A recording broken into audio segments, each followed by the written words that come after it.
followed by... I always think of live on Saturday night. If you're the meeting organizer, press star now.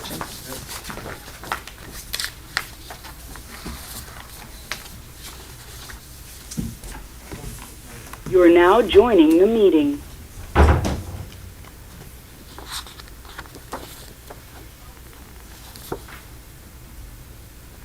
Please wait for the leader to admit you to the meeting.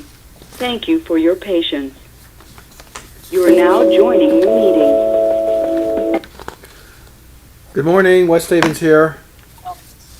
Well, good morning, Frank. Good morning. I have the mayor and Michael Milone are with me today. Good morning, Kim. Good morning. Good morning, Mayor. Good morning, Michael.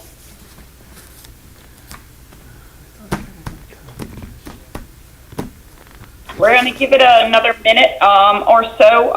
At this moment, we do not have a quorum, and we're just hoping that we could get it and give it enough time. If not, I think that we will. I'm chairing for the secretary today, but I think what we'll do is we would still have the discussion and just have no action items for voting.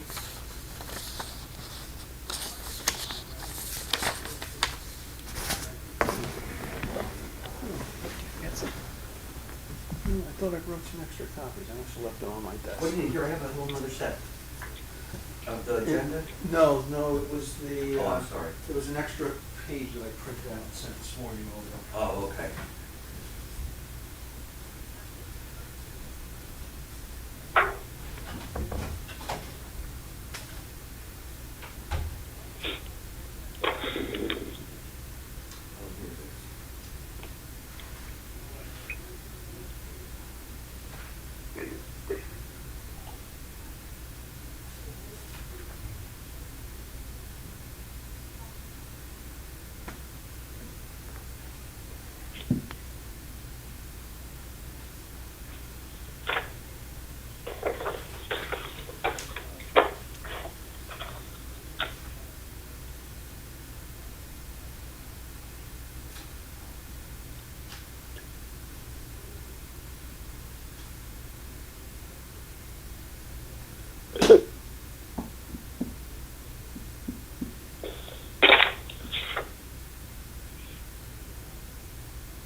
Well, we're at 10:05. Julian, I think we should get started.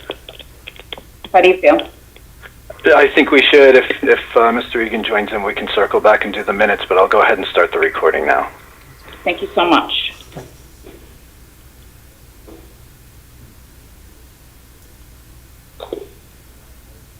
This meeting is being recorded and/or transcribed. Good morning, everyone. I would like to call to order the West Haven Subcommittee of October the 20th. And at this time, and we do not have a quorum, but we are going to get started with the meeting for discussion purposes. We won't be taking any action items today as we don't have a quorum yet. And I am Kimberly Kennison. I am the co-chairing. I'm actually the designee for Secretary McCall, and with me today is Christine Shaw, who is the designee for Treasurer Wooden. I don't have any opening remarks at this very moment. How about yourself, Christine? I do not. Good morning, everyone. So we're going to pass on agenda item number 2 because we aren't able to vote on the minutes, and move on for discussion of agenda item number 3 and for the corrective action plan for fiscal year 2019 of the audit findings. And at this time, the city did not provide any kind of formal update, so I'm going to ask Frank or the mayor to please give us a verbal update. But for these meetings, I just want to bring to your attention that it is important that we do get a monthly update in writing formally. Okay, yeah, that's my fault. I had no changes to what I had reported last time, so that's why I didn't send it on. I don't know if Matt's on the phone. Yeah, I'm here. You had that one item, Matt, that was the software that was being researched for Yes, training and that kind of stuff. We were supposed to get a list from the former auditor, Joseph Defani. I never provided one, so I'm going to take that up with our new auditing firm to see what their clients use for automated software for the student activity funds. Okay. I plan on doing it this week since they're in house. Okay. And I did speak to Corp Counsel Kim regarding putting out an RFP around the pensions to try to get them consolidated. Very good. One other item.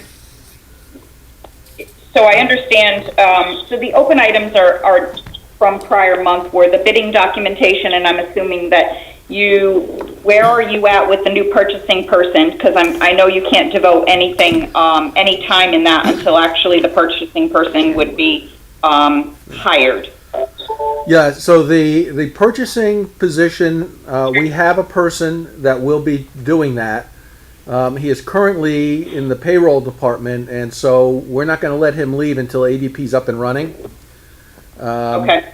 But he is going to slowly start to transition into that. I'd like to get him to start doing, not complete double duty, but at least start doing some things in the purchasing department. The prior purchasing person, as you know, moved to public works, so he's been kindly helping us out in his free time to deal with any purchasing issues that we have. Also, Kim, the council, remember, didn't fund the purchasing position until January the 1st, so we still have all of the rest of October, all of November, and all of December before the funding kicks in.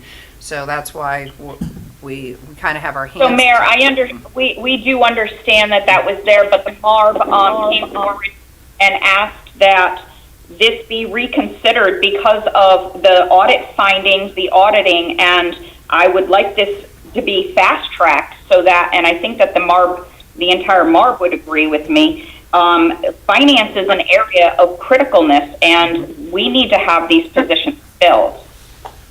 Oh, I don't disagree. So I know we put money down in contingency, and I think that it should be brought to the attention that gets released and we actually hire the purchasing person.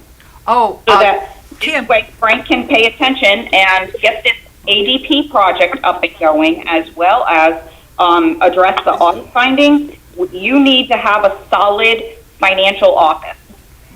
Kim, I understand all of that, but in other words... Well, City Council is on the phone today, Mayor, so I just want to make sure that they hear this message. Okay, thank you, because I didn't realize, because we never know who else is on the phone other than us, so thank you. But I know that that's one of the problems is, the funding, plus the fact the way our charter reads is that the only place we can take it is within that own budget up until the last 3 months of the year. But we can, as long as the City Council approves it, we can, at least take it from wherever we have to and then replace it the last 3 months of the year from the contingency account. So this town is being put in jeopardy by not having a strong financial team, and I will make sure that we have to bring this up to the full MARB if this doesn't get taken into consideration. Understood. Thank you. Yes, we will do our best. I will speak with the chair. Thank you. Frank, that's really disturbing to hear, I'll be honest with you. The other items, I appreciate that you're going to get the RFP going on the investments. The other item, Frank, has anything happened as far as the personnel files of the finding for Allentown Fire Department personnel files? To me, that should be a very easy fix. The resolution to that is actually once we get the ADP system running, all personnel information will be centralized. Okay. So that's the fix for that. Okay. And so how about the hiring of the payroll position? That's Benefits. the benefits, HR Is benefits it person. payroll It's- / HR position? I believe that, that Beth has posted that position. We have nobody internally. We've gone through the internal people. There's nobody internally that can do that job. Yeah, with respect, Ms. Kennison, Lee Tiernan, City of West Haven, Corporation Counsel. Hello, Lee. Hello. We do still have public employee unions that are still legal in the state of Connecticut, and we have to deal with them when we do these hires. We have done that. We've gotten through that piece of it.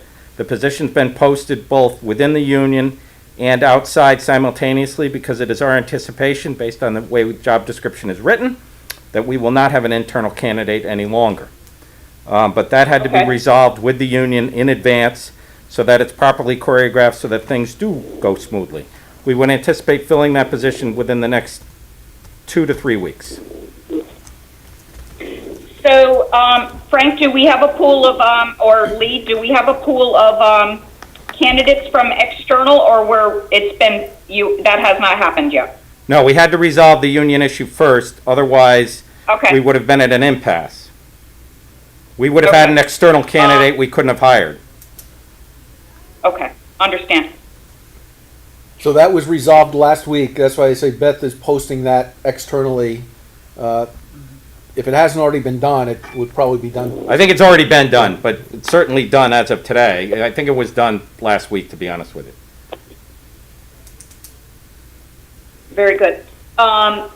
Mayor and Frank, I have volunteered my services to personally, since I have done these kind of system upgrades in the past, to interview the finalists if you so wish. That'd be great, yeah. What, the benefit coordinator? Yeah. Oh, absolutely. Yeah, that'd be wonderful, thank you. Absolutely. In fact, Kim, what our process is, and, you know, this is the first time we've had new hires for certain positions. We're doing the same with IT. I think what we'll do is when we get the initial resumes in, and we've been finding that maybe it's because of COVID, we don't know. But anyway, we've been getting a fair number, even though our salary is not always competitive.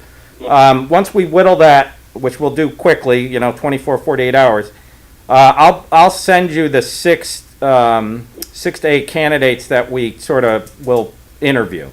So I will PDF those files to you and then you can participate virtually. I'll probably try to keep it a small group, no more than 3 people on the interview process. But you would be one of the 3. Okay. Very good. Are you going to, I'm assuming that, well, you're saying it's a small group. I'm assuming Frank would be there. Who is supervising this position after it's completed? It will be in the personnel department. So currently it would be Beth Sabo or her successor. Stop saying that, she hasn't announced. All right. I thought it was my understanding that this position was actually a higher level than Beth Sabo. Well, Maybe I misunderstood that. We could put it necessarily requires records within that department.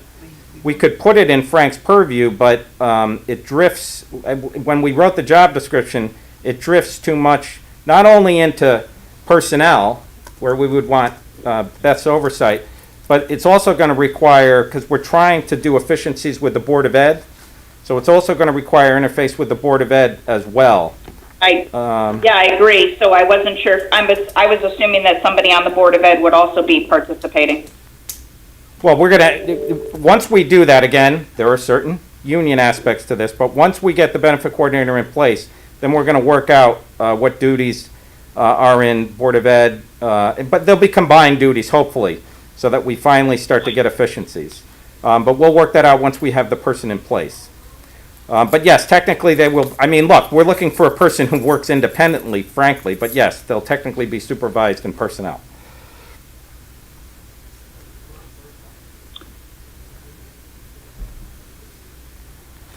I guess I'm just questioning the benefits coordinator position. Do you know if this is the actual position that was recommended with the HR study? I want to go back and look at that. Well, it's actually more expansive than what they recommended because I don't think they factored in the ADP process. So we've factored in the ADP process to this position. So we want to leverage this position more than just the benefit side, at least initially until the ADP side is more digitized and we're finding that the workload on it goes forward. We would anticipate an increased workload in the short run, obviously, and then once we have a better digital footprint, we would then reduce the amount of work.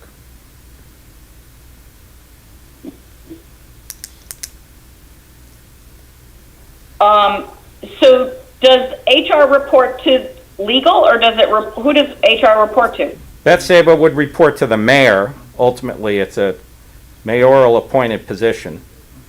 But I mean, we can review that if you want. To be perfectly honest with you, I think Frank needs more supervisory support. Would need more supervisory support for that position anyway. He's got a fairly large department and fairly large duties that he has to engage in.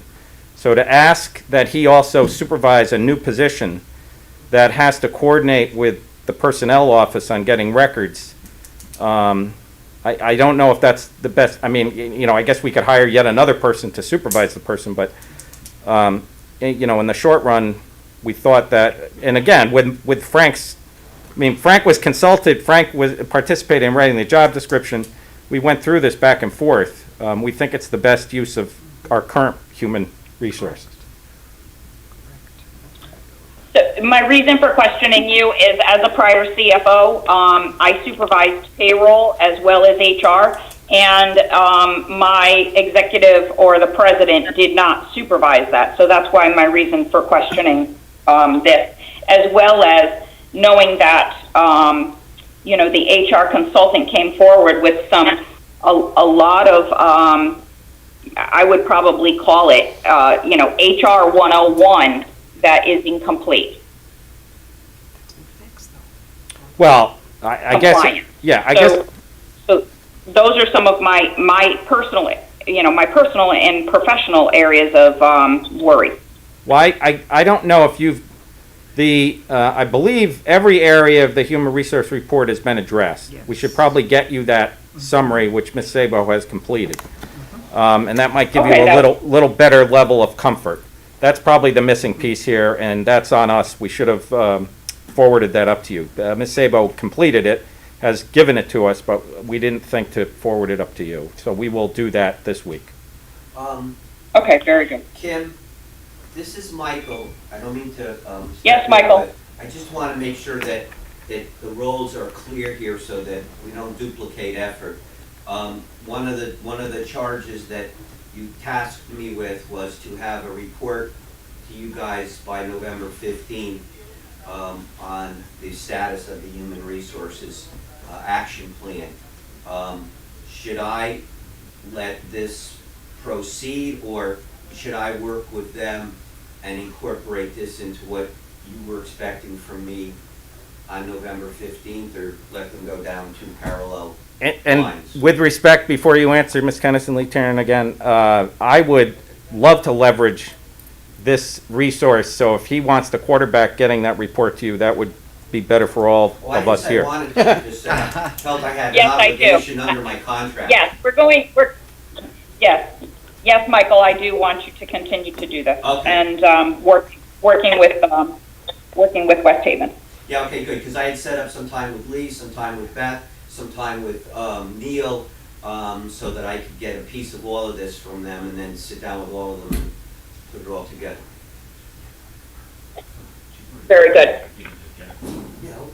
Well, there's other things. Does anybody else have any questions regarding this item before I move on to another question of the corrective action plan?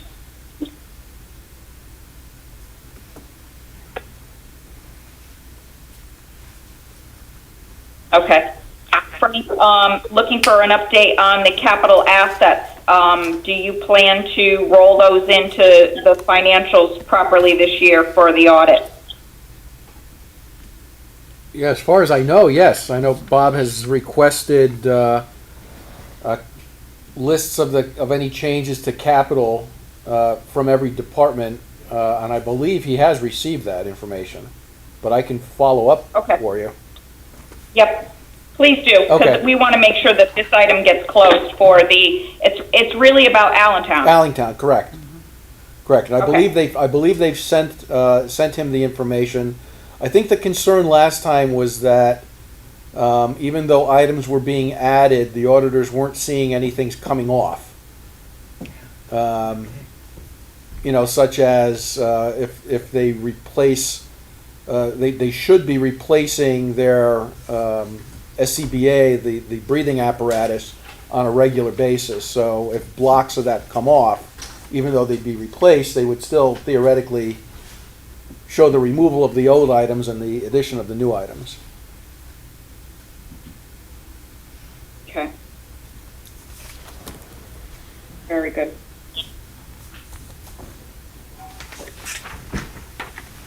Matt, on the education, I know I heard from you, but I do want to make sure that we get an update or a solution and progress is made on the education side, okay?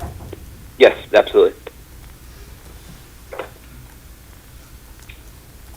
That's all I have that I can see that are open items for the corrective action plan. It looks as if 9 items will be closed. It looks as the prior year there will be 6 items that could roll forward into the new year unless some of the items aren't satisfied.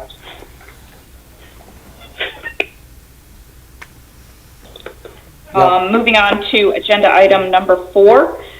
Frank, can you give us an update on the Board of Ed, Matt, for your fiscal year end 2020 close and the audit process and how that is going? Sure. So we are in the process of finalizing the entries to close the books. The auditors are actually here this week on site, so they have begun their on-site testing. We are still waiting for some data from external sources, specifically the actuaries on the OPEB information, the GASB and all the rest of it. So we're waiting for that. We just received, I believe Bob got it last week, finally received the claims information and the outstanding IBNR for heart and hypertension, as well as workers' comp, etc. So he's finalizing those reports, and as I said, I believe we are on track for a December 31st sign off on the auditors. Okay. I have not heard of anything that would jeopardize that as of now. They're on site this week, Frank? They are. They are. This is the first time they are actually on site, with City Hall being restricted to outsiders. But they are on site, and they have begun collecting their various copies and journal entries and doing their on-site review. Can you make sure that a closing meeting is scheduled for when they're ready to leave their off-site, and you can get a summary, you and the mayor? I know the mayor already knows this, to make sure that the closing meeting will be conducted and they give you a heads up of any findings that they have been aware of. We did this last time with, I apologize, the fire is going by. We did this last time with Joe. Yes. And so I think it would be helpful to do the same this time. And, I am open to joining that meeting Okay, that'd be great. if the mayor wishes. No, absolutely, Kim. We would love to have you at the meeting. Thank you. All right. Any questions for the city regarding their year-end close?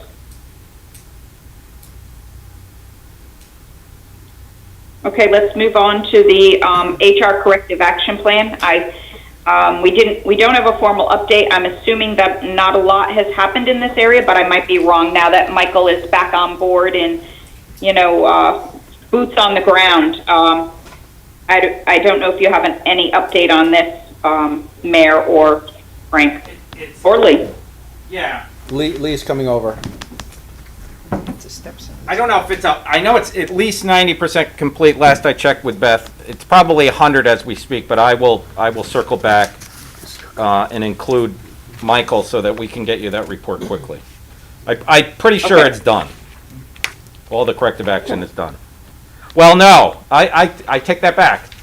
We might be. I would think not, because Well, there no, were we a might lot be, of steps. we have little things. For example, there might be a city councilor who didn't do an I-9. So I would say if it's complete, it's 99.5% complete or something like that.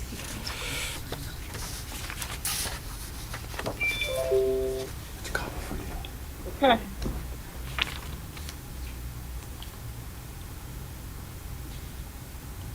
The ADP project is the next item. Yep, so I sent actually this morning, I sent Julian, what we've started doing, and I think we mentioned this on the last call that we were going to, what we've started doing is we have weekly calls with ADP. In fact, it's scheduled for today, I believe, at 2 o'clock. Today or tomorrow. Tomorrow. So it's weekly calls. Wednesday. Yeah, Wednesdays. Wednesday. It's a weekly call. It's ADP, myself, the mayor, Lee, and Neil. And it's more of an executive update and executive summary on behalf of ADP to let the mayor and Neil know exactly where we are in the process and to identify any potential stumbling blocks that they see. So this morning I sent you the recap that ADP sent to me, or sent to us, following last week's call. And as you can see, it lists out the areas that we've talked about. It's some of the items that we need to get resolved. For example, you'll see there the change champion role. We are actually going to be using the ADP team because we don't have the bandwidth in-house to do that. So we're going to use their team to actually begin the process of, for lack of a better term, marketing this to the employees and communicating that in January we will be going live, or December, we should be going live with this. Here's what it means to them. Here's why it's good. And so, so we're rolling with that information. We are trying to figure out how to capture the employee's time. And I think there's still discussion going on whether we need clocks for everybody. I know ADP does offer the ability either through their computer to log in and record that they are on site and working, or through an app on their telephone using geofencing, and as long as they are inside the building, it will capture them and they can clock in, as it were. So we're trying to get that figured out. That is, in my opinion, that's a critical piece right now, because I need to know how many clocks we're going to need from ADP. Right now, 6 is all we've got in the contract. But we'll conclude that today. I'm meeting with Aaron and Doug. Oh, okay. We'll conclude that today. And Ali has just indicated that should be concluded today. So we'll know who and where the data collection will be. And so for tomorrow's call, we should be able to update ADP on that. Okay. Now, as you'll see, ADP has indicated that they think that right now the project is in a yellow phase, and that's only because of the change champion that we didn't have in place, and so we've identified their people to do it. The clocks issue will be resolved, so that will allow them to begin moving forward with that. And the other open item with them is we need to get the individuals to log in and do some of the on-site training. Aaron has done that. Doug has started to do that, I believe. I logged in last week to take a look at some of the things. But we want to make sure that everybody who's going to be touching this product, at least from a lack of a better term, management perspective, knows what's going on and knows what the system can and can't do. Do they have formal training, or is it just online training? It's Both. it's both. Okay. It's both, but they were hoping, and I agree with them, right? The online training is great as long as because they can't get into the building yet. The online training is actually pretty decent.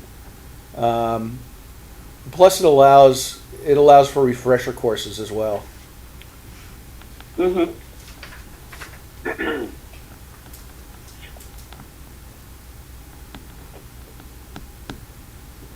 Yeah, I think the online is great for the flexibility, but sometimes to actually have them build a presentation that would show you your town, your portal, your type of data as a sample, that can be very helpful. Yes, and I would expect that to be part of what they'll provide in the Change Champion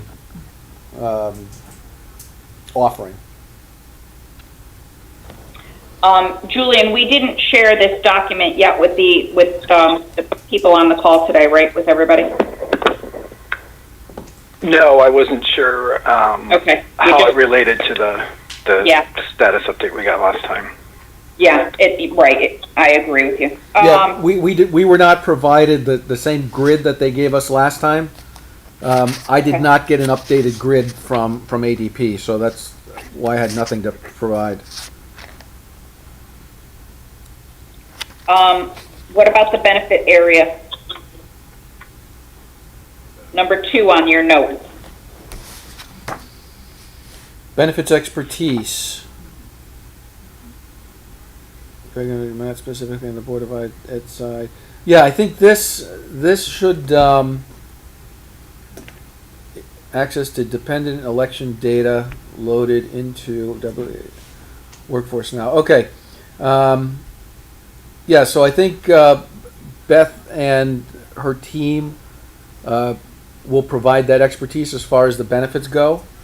On the Board of Ed side, they're reaching out to Matt and Aaron to make sure that the Board of Ed benefits are correct, with the expectation, of course, being that this would be an employee self-service system. So employees would be able to update and change their personal benefits as needed, going through the normal approval process within the system.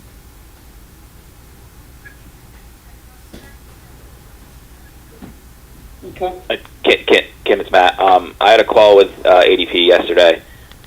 They gave me all the information to fill out all the beneficiaries for our employees and the dependents and plans, and try to build out the roles to have the employee self-service accurate for the Board of Ed. So I got all that stuff yesterday, and I'm working on that this week. Okay.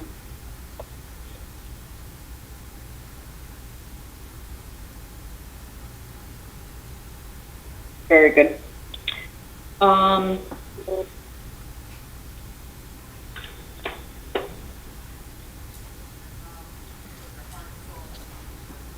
So to me, I feel like I don't have a good handle just based on this ADP, and it's making me a bit nervous.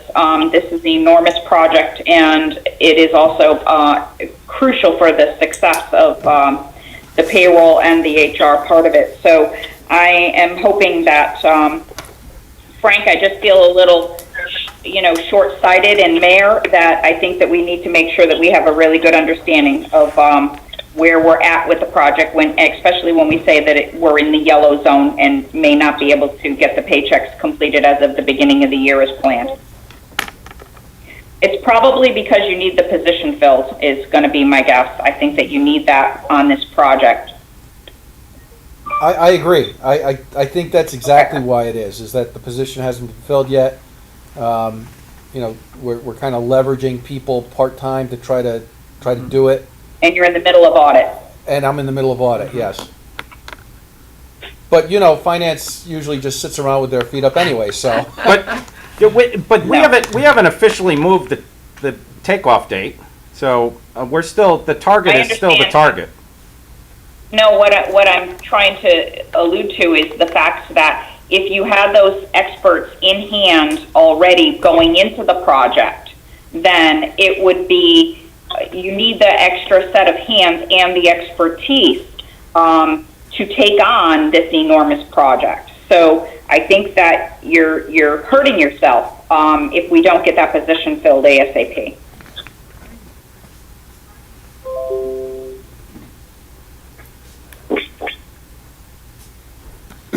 That's all. Yep. And I want to make sure that this works. It works smoothly for the city of West Haven, and it feels like it's a challenge right now. Yeah. It's a heavy lift, but, you know, we're moving forward with it. Okay. It's not the biggest challenge we face, so. We've had worse. Kim, in fact, that's why I had, originally, we were meeting every 2 weeks with ADP, and when I sat in on the first meeting, I was the one who pushed for it to be a weekly meeting, because I do agree, we want this to run smoothly, and we're doing our best to, you know, get it complete, and they are going to give us additional services, as Frank had mentioned, as far as, you know, education and different things like that, so we can use their services to help, assist us until we have the benefits coordinator on site. Okay. Perfect. Any questions for the committee or others?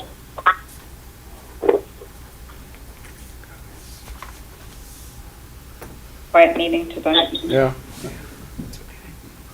You're doing a good job, Kim. Mr. White, you're here? I thought you were taking a nap. So I just woke up briefly.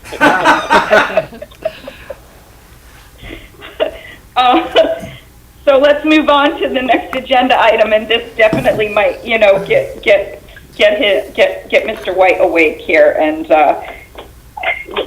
hearing from the other side. The next item we want to talk about is the Siegel analysis, and for the Board of Ed. Julian provided us with a quick summary. We're not here to really talk about this report in full detail, but we do want to have a discussion today to really prepare for the next meeting, because Mike Malone just getting back, I would like him to do an analysis comparing this report to the prior reports and get his arms back around this partnership, and that's what he's been asked to do. So, Julian, you can at least give us your summary, and then we can ask for a little bit of discussion around this so that we can prepare for the next meeting. Sure. So I didn't actually provide a summary of the findings. No. I think there's a lot that there's a lot in here that needs to be unpacked and viewed in the context of some of the other analyses that we've received over the last probably year or so. But I did lay out just a timeline that's consistent with the timeline that we have asked Michael Malone to work with in proceeding with some of the partnership analyses and what decisions would be made going forward. So you have the Siegel analysis. We'd be looking to get a presentation of their findings at the November subcommittee meeting. That's scheduled for the 17th. And then at that point, and some of this can be happening simultaneously, but then we'd be looking to get recommendations through a team effort with the Board of Ed, the city, and Michael on, what decisions or what changes, if any, to make to plan design. Going forward, we'd be looking for at least an initial set of recommendations by the end of the calendar year. And then if any changes are proposed, we would want the transition plan completed by the end of February. So that's just a rough timeline of how this could proceed in advance of the November subcommittee meeting. I know that I have some requests for additional data or additional backup.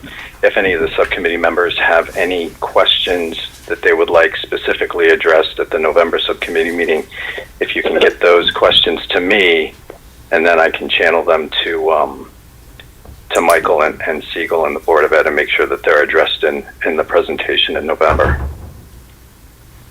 Julie and Bob White, I will send you a note, but I spent a little bit of time taking a look at the April 17th Siegel memorandum, and quite frankly, I had a lot of trouble understanding it.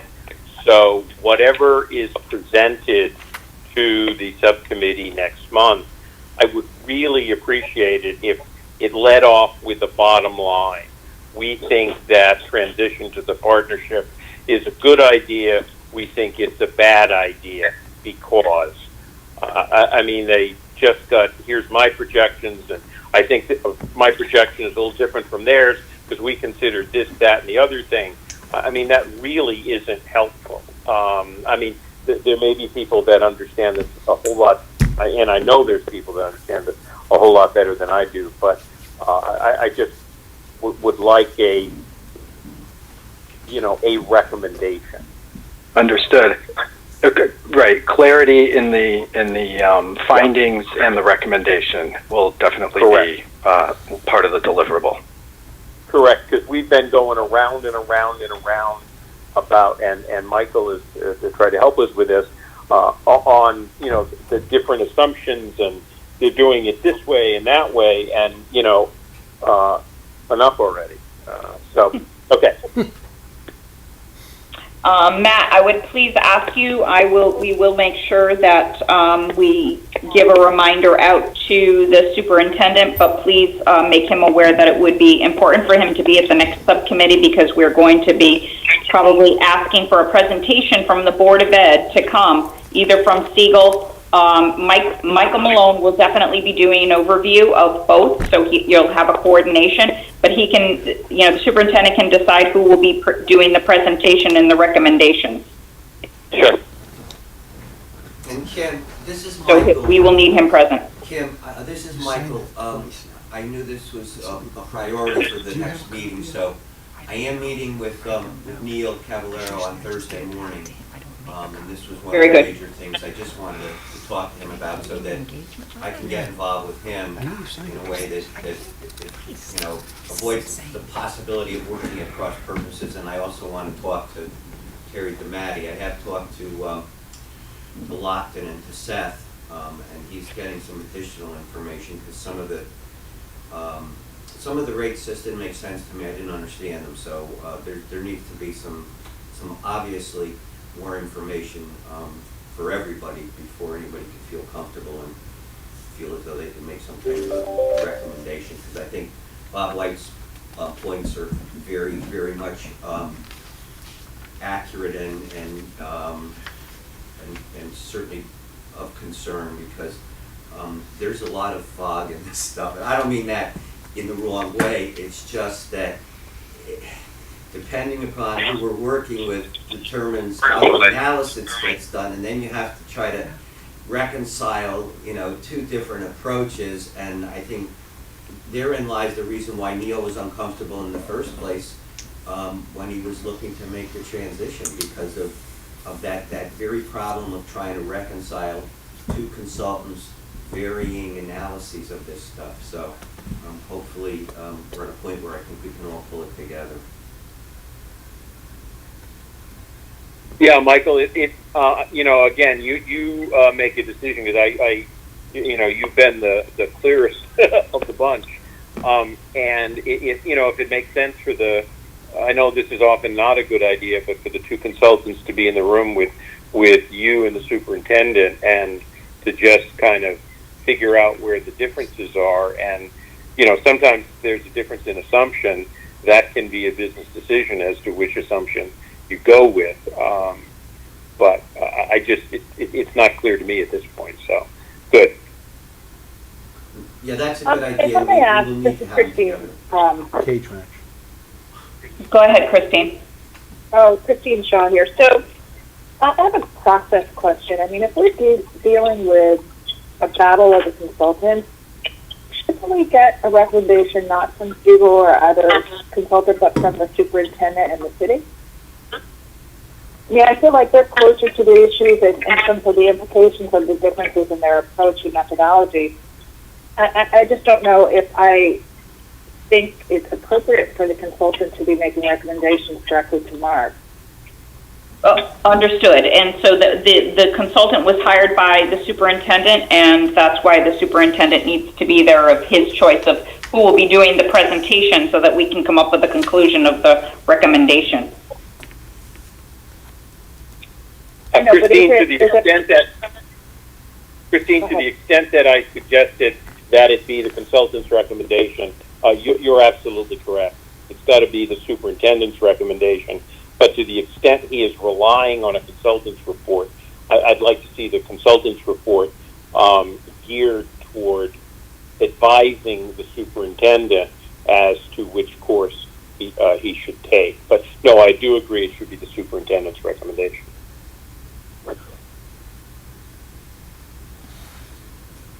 Agreed. Okay, thank you.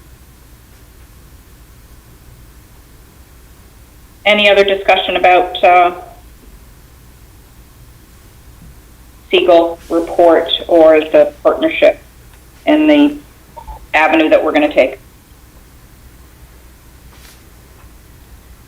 Julian, what would be helpful to make sure that you have your information by so that we get collected and be able to be presented back to the superintendent, or if he's having Siegel present, whoever he's going to have present, so that they make sure that they answer the questions of the MARB. Do you have a specific time set that I think that we would want to get the information by? It would be great to have it by November 3rd, and that would give them 2 weeks to have a response prepared. But obviously, if you have questions that are already that you've already thought about, then by all means send them along to me as you think of them, and we'll get them working on it. Perfect. Just a question. Are we agreed on what the criteria is for the decision? Is it simply that the partnership plan would be less expensive in the short to mid-term? Or are there other things that the MARB is looking for, or maybe the superintendent? I can't speak on behalf of the superintendent. I know the reason why we didn't move forward earlier was that it wasn't advantageous, is what we were hearing in the numbers, that there was going to be greater savings if they stayed where they were and keeping the two pools separate. That's what I recall. But in my brief overview of looking at the Siegel report, I'm not sure if that's accurate or not. So I would be wondering if what was thought versus results are in line. Kim, this is Michael. I think Yes, Michael. there were two things that were of concern to the superintendent. One was especially the IBNR, and while I think he recognized the fact that there was going to be savings no matter how you cut this, the biggest frustration was we had two consultants and they had varying estimates of what would be saved, and he never felt as though he could actually feel comfortable with one or the other of the numbers to want to go ahead and move this along. But the other big sticking point was the IBNR. So I think we're a lot closer between Lockton and Siegel in reconciling these differences and how their perception of how to treat stuff is handled in the report and so on. And I think we can resolve that relatively quickly. The issue of the IBNR, though, is still going to be, I think, obviously a concern of his. But those were the two sticking points the last time.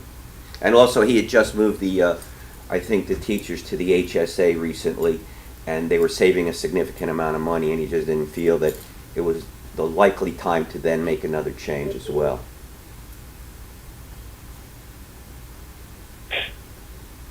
And my recollection is that the IBNR is in the budget. Is that correct? It is for the city of West Haven, but I don't, the Board of Ed, they did not put that in there, to my knowledge, because they weren't going to change. Oh, okay, understood. Just, it's a moving target, but at this point, it's not in there for the board. Okay.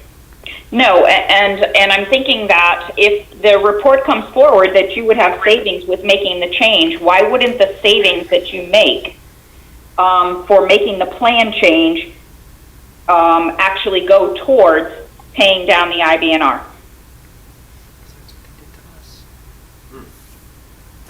Yeah.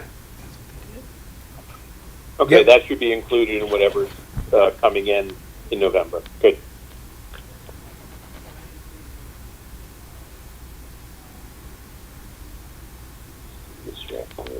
Any other discussion?